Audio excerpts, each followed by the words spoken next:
Significa dizer que interna e externamente a narrativa da ressurreição de Jesus e o movimento cristão, ele é fortemente impactado e propagado por mulheres.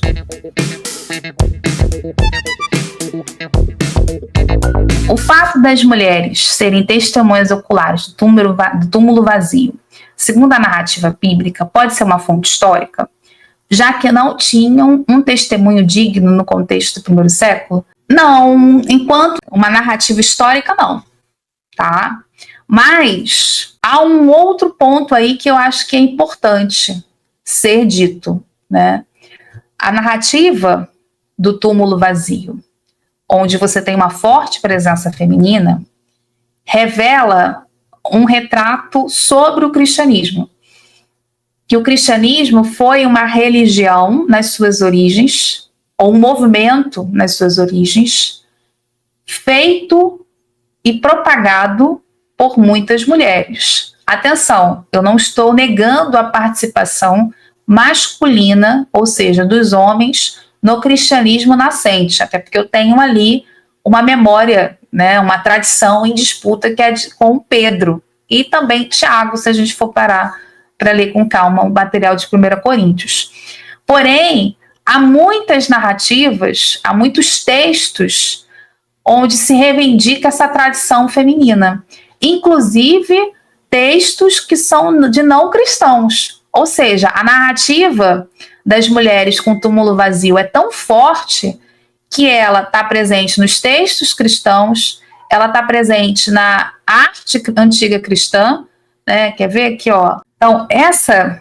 é a cena, né, da visita ao túmulo vazio. Aqui, a procissão das mulheres, que vai tomar as 3 paredes do batistério. Vocês conseguem ver detalhado lá no meu livro, né, a primeira igreja cristã, e elas terminam aqui no túmulo vazio. Ou seja, Sidura Europos é, do ponto de vista da arte cristã, né, as mais antigas evidências de arte cristã, ou uma das mais antigas, a gente vê que a cena da ressurreição, quando ela é representada pelos cristãos, a tradição que é reivindicada aqui em Europos, na Síria, é a das mulheres. As mulheres também estão sendo citadas na documentação a partir dos anos 70. Né? Ou seja, tem muito material cristão falando dessas mulheres. Mas eu também tenho material não cristão, como o caso de Celso, também citando essas mulheres. Ora, então isso é algo fantástico. Significa dizer que interna e externamente a narrativa da ressurreição de Jesus e o movimento cristão, ele é fortemente impactado e propagado por mulheres. Inclusive, isso gera um problema para a opinião pública, né? Porque esses autores não cristãos se incomodam com o fato dessas mulheres estarem falando, estarem ensinando, estarem ocupando espaços públicos. E lembrem-se, né? Saiu um artigo meu recentemente falando sobre o ambiente de 1 Pedro.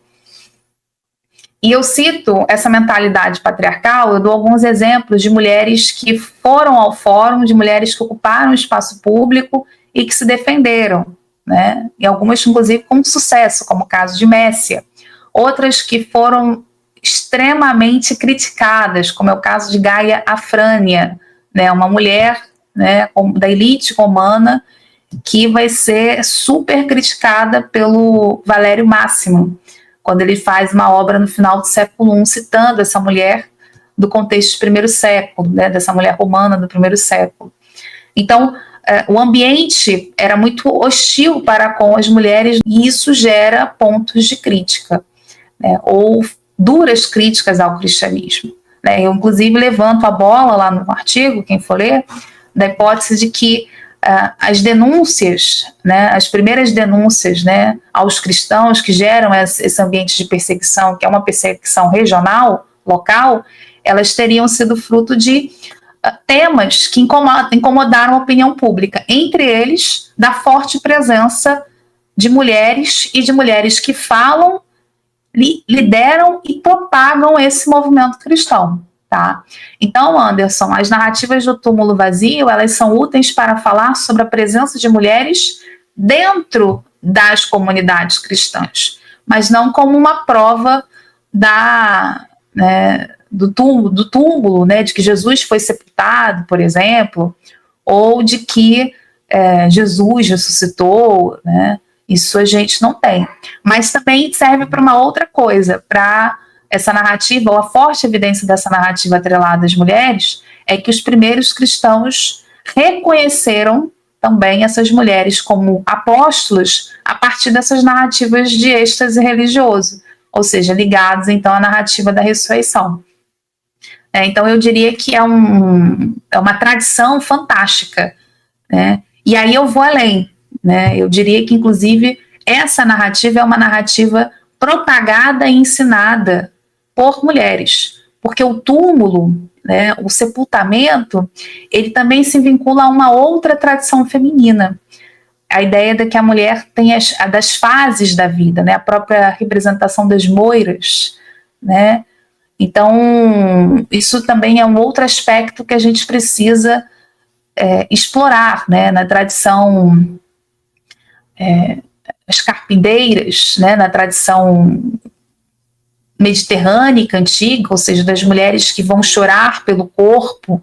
Então, essa narrativa do túmulo vazio também está vinculada a isso, ou seja, a mulher que tem um controle ou que perpassa os 3 estágios da vida, da juventude até o falecimento. Então, é nessa dimensão aí que a gente, ou nessas dimensões, melhor falando, que a gente precisaria ler essas narrativas. E aí, gostou do corte de hoje? Então comenta aqui na descrição.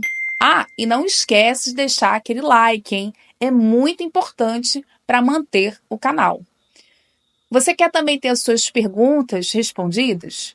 Então, não esquece, toda segunda-feira, a partir das 19 horas, rola live de dúvidas. Então, é a sua oportunidade para ter a sua pergunta respondida.